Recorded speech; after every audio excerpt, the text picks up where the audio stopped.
Last lecture में हम लोगों ने ट्रिग्नोमेट्रिक फंक्शन के बारे में देखा और बेसिक लेवल पे बातें की कि एन पाई पे बाई 2 पे क्या क्या वैल्यूज़ आती है, यानी साइन और कॉस के बारे में कि थीटा जब पाई बाई 2 हो, पाई हो, 3 पाई बाई 2 हो और 2 पाई हो और एन पाई बाई 2 का मल्टीपल हो इन जनरल, तो क्या फ़र्क पड़ता है।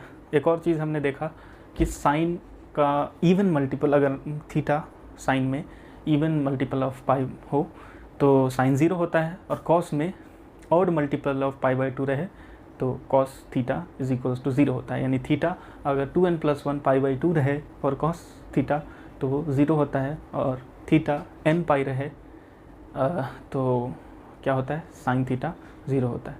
तो ये सब चीज़ें तो हमने पढ़ा एक बेसिक लेवल पे, और बहुत सारे बच्चों को ऑलरेडी ये सब चीज़ें पता होगी जो हमने पिछले लेक्चर में देखा। और अगर आपको पिछला लेक्चर मिस हो गया हो तो उसको ज़रूर देख लें, बहुत ही मुझे लगता है कि थोड़ा इम्पॉर्टेंट है वो, थोड़ा बेसिक लेवल के लिए।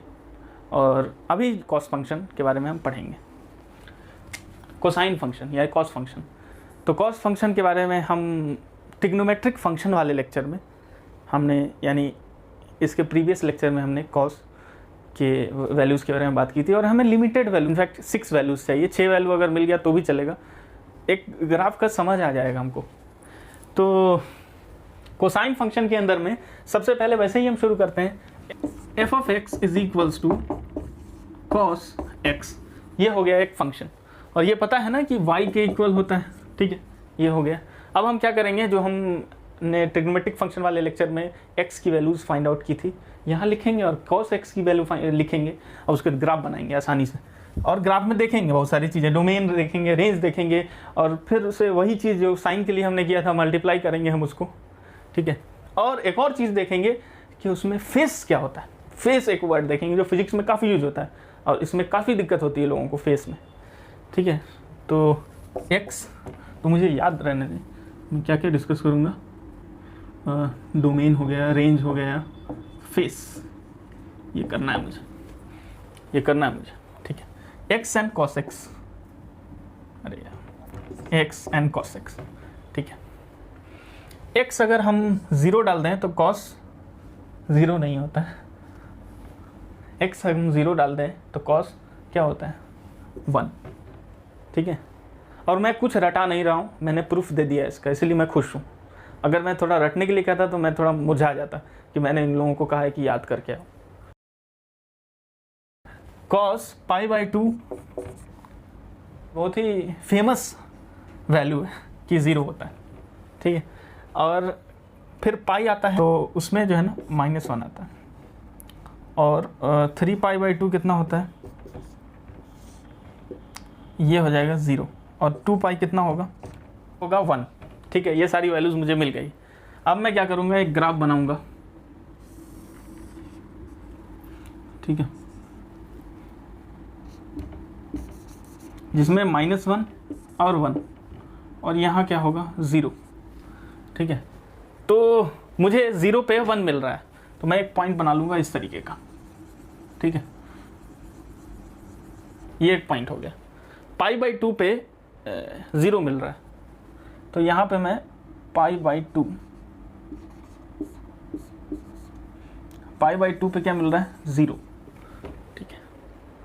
पाई पे -1, यानी इस तरीके का,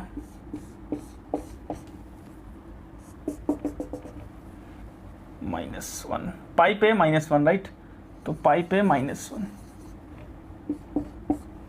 ठीक है। और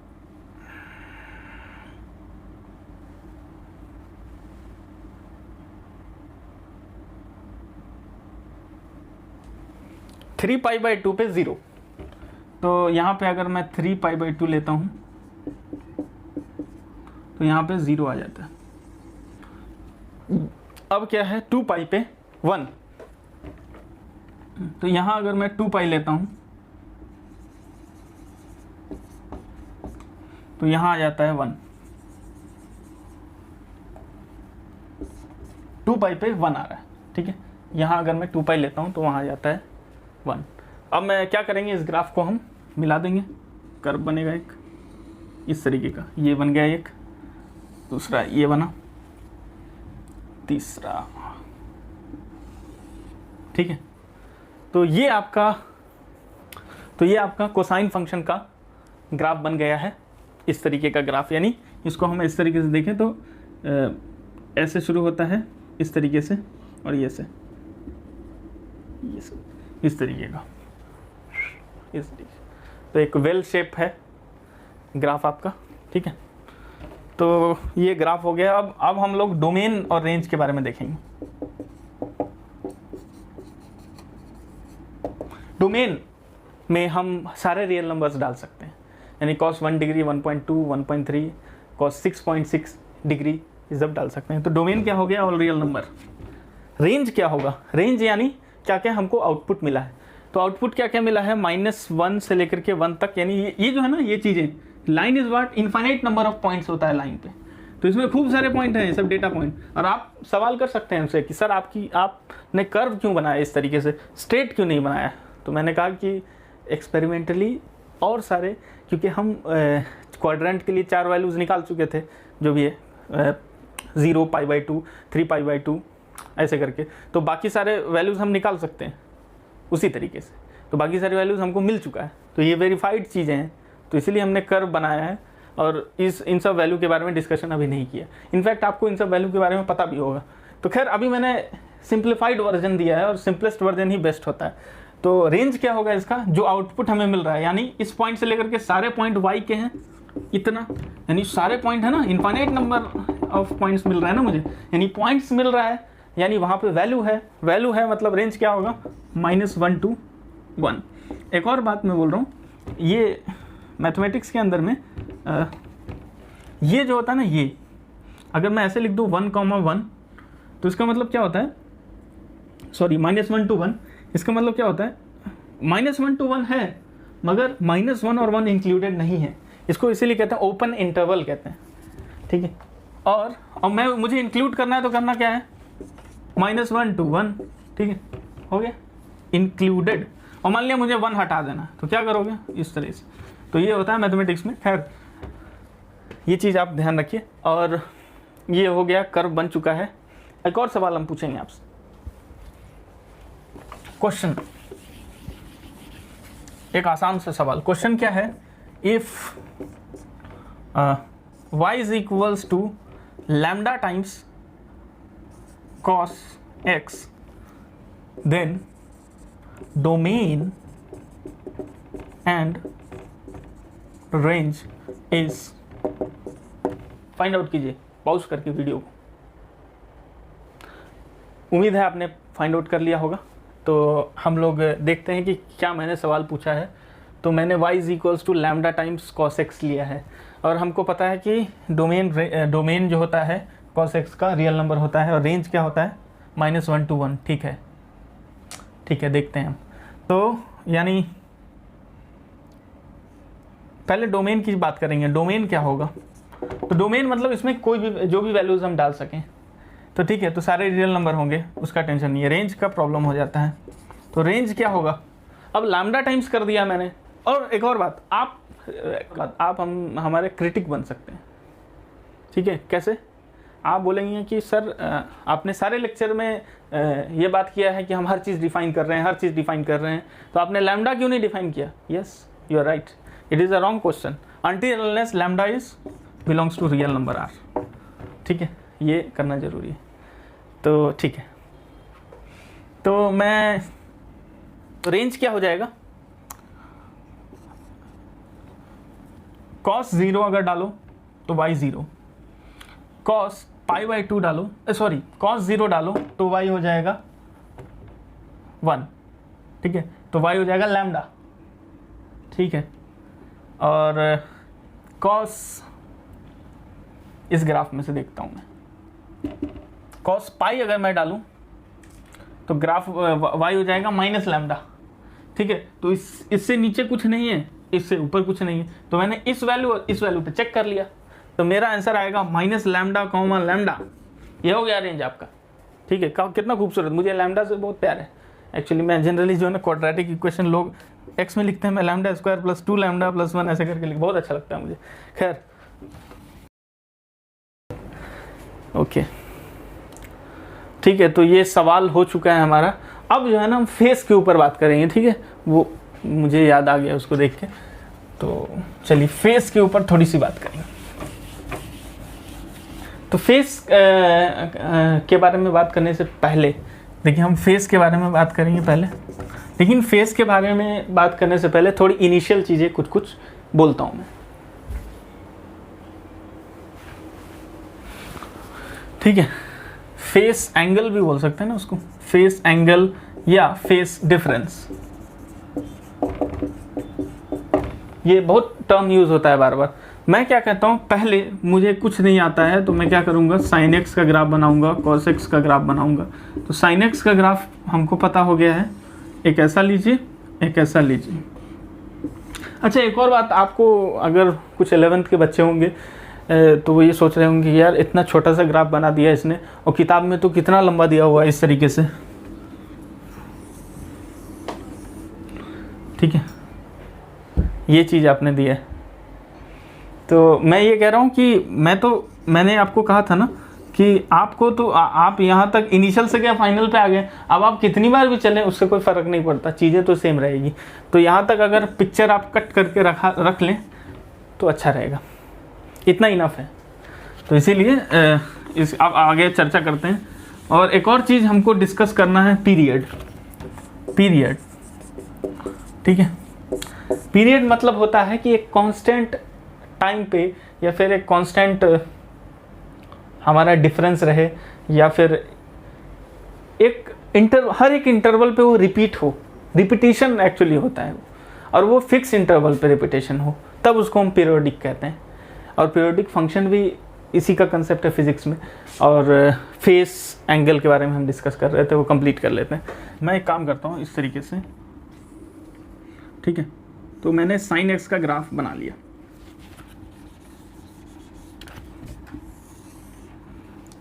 और मैं कॉस एक्स का भी ग्राफ साथ में बनाना चाहता हूँ, ठीक है, कॉस एक्स का ग्राफ। तो मैं क्या कर रहा हूँ, ये पॉइंट्स को जो भी हमने फाइंड आउट किया था वो पॉइंट्स को मार्क कर लेता हूँ मैं, ठीक है। और पॉइंट को मार्क करने के बाद ताकि मुझे पता चल जाए कि ये पाई है, ठीक है। तो मैं क्या कर रहा हूँ, आसानी के लिए मैं इस तरीके से बना रहा हूँ, ठीक है, ठीक है। तो मुझे ये पता चल गया कि ये π/2 है, ये पाई है, ये पॉइंट जो है ना 3π/2 है, ये 2 पाई, ठीक है। तो ये यहाँ से शुरू होता है ग्राफ, इस तरीके का रहता है, यहाँ पे आया, इस तरीके का गया, ठीक है, और यहाँ पे मेरे ख्याल से ये ग्राफ होता है, ये कॉस का ग्राफ हो गया। ये क्या होगा, साइन एक्स का ग्राफ हुआ, ये क्या हो गया, y = cos x का ग्राफ हुआ। और मैं अगर इसको थोड़ा सा इस तरीके का अगर मैं बनाऊं, अगर आपको वीडियो मेरा थोड़ा स्लो लग रहा है तो आप इसको थोड़ा फास्ट मोड पे कर दें, क्योंकि मुझे सोच के बोलना पड़ता है थोड़ा। एक चीज़ देखना, अभी आपको आवाज़ आ रही होगी मेरे रूम में, ये बेसिकली क्या होता है, काफ़ी ज़्यादा प्रेशर जब जनरेट हो जाता है ना, आप विंडोज़ सारे बंद करके रखे हो और गेट के नीचे वाले पोर्शन में अगर काफ़ी कम गैप है ना, तो देयर इज़ अ चांस कि आपका गेट हिलने लगेगा। तो वो प्रेशर की वजह से होता है, डरना नहीं चाहिए कि भूत है, मुझे भी कुछ दिन पहले लगा था ऐसा। खैर, तो यहाँ पे एक पॉइंट और यहाँ एक, तो मैं क्या कह रहा हूँ, मुझे ये कहना है कि अगर मैं इस y = cos x का ग्राफ है, ठीक है, तो इसको मैं इस तरह से पुश करूँ, ये पोर्शन से, तो पुश करूँ तो ये आगे जाएगा, ये चीज़ आगे जाएगी, ये चीज़ आगे जाएगी, तो बेसिकली ये इसकी तरह बन जाएगा अगर मैं यहाँ से पुश करूँ इसको। तो आपको ऐसा लगता है कि साइन और कॉस में किस चीज़ का डिफरेंस लगता है, कितने एंगल का डिफरेंस लगता है? चीज़ें तो सेम लगती है, हर कुछ सेम है साइन और कॉस में, कितना नज़दीक है ये दोनों, मगर फिर भी मिल नहीं पा रहा है। तो क्या वजह है इसकी? तो हम अगर इसको हम पुश करके इसके इक्वल बनाना चाहें तो एक चीज़ क्या हमको पता चलती है कि साइन और कॉस के बीच में फेस डिफरेंस की बात। फेस क्या होता है? एंगल। तो यानी आप दो अगर फंक्शन ले लो, ये कौन सा आगे चल रहा है, कौन सा पीछे चल रहा है, तो ये बेसिकली क्या है, अगर मैं इस तरीके को इसको ऐसा करूं, ठीक है, तो ये आगे चल रहा है और ये थोड़ा पीछे चल रहा है, ठीक है। तो इसको कितना आगे बढ़ना पड़ेगा, π/2 इसके इक्वल बनाने के आगे जाने के लिए। तो ठीक है, तो इसका फेस कितना हो गया, फेस डिफरेंस π/2, यही होता है फेस, यानी फेस डिफरेंस जो होता है यही होता है कि इन दोनों के बीच का डिस्टेंस है। तो ये कितना आगे है इसके मैक्सिमम से, ठीक है। This thing is ahead of this by angle of what, या फिर ऐसे सवाल पूछते हैं, for what angle sin x, the maxima of sin x, in fact the first maxima of sin x is ahead of the first maxima of cos x, तो what is the angle, तो आप क्या कहोगे, angle है वो theta p is equals to π/2। तो ये face हो गया π/2। अब पीरियड की बात करूंगा मैं, अब जो है ना cos x का पीरियड के बारे में बात करते हैं।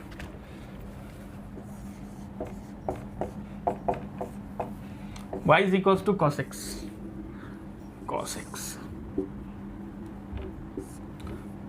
यहां पे आ गया एक ऐसा,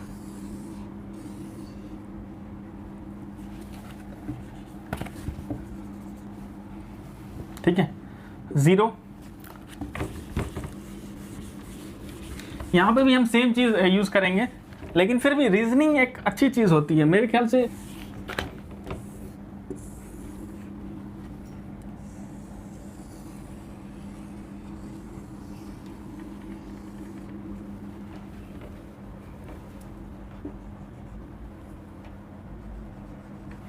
हाँ, तो हम लोगों को मिल चुका है, तो ये हो गया 0, और ये इस तरीके से आप बना लिया करो, आसान हो जाता है पहले से ही, बनाने से पहले 0, और ये होता है π/2, और ये क्या होता है पाई, ये क्या होता है 3π/2, और ये क्या होता है 2π, और ये क्या होता है 2π प्लस π/2, तो वो कितना होता है ऐसा ना 2π प्लस π/2, तो होता है 5π/2, और ये कितना होता है 5π/2 प्लस π/2 3π, और 3π प्लस π/2 कितना होता है 3π प्लस π/2 कितना होता है 7π/2, 7π/2 प्लस π/2 कितना होता है 4π, ठीक है। इतना काफ़ी है हमारे लिए। अब हम पिछले जैसा ही कुछ करेंगे, क्या करेंगे, 2 पिक्चर बनाएंगे, 2 पिक्चर लेंगे उस, ठीक है, और 2 पिक्चर लिया, इसका नाम है पिक्चर नंबर 1, इसका नाम है पिक्चर अभी बाकी है पिक्चर नंबर 2, ठीक है, picture number 1 and picture number 2। So picture number 1 में हम क्या देखते हैं, देखना है, ऐसा नहीं डायरेक्ट लिख देना, पहले देखना है। 0 पे 1 आ रहा है, ठीक है, 1 है, 0 पे 1 आ रहा है, नहीं पहले ये देखते हैं π/2 पे 0 आ रहा है, 3π/2 पे 0 आ रहा है इस पिक्चर में, यानी थीटा जो है ना 2n+1 π/2 पे cos x जो है ना, अरे sorry, x is equals to 2n+1/2 पे cos x क्या आ रहा है 0, और x is equals to n π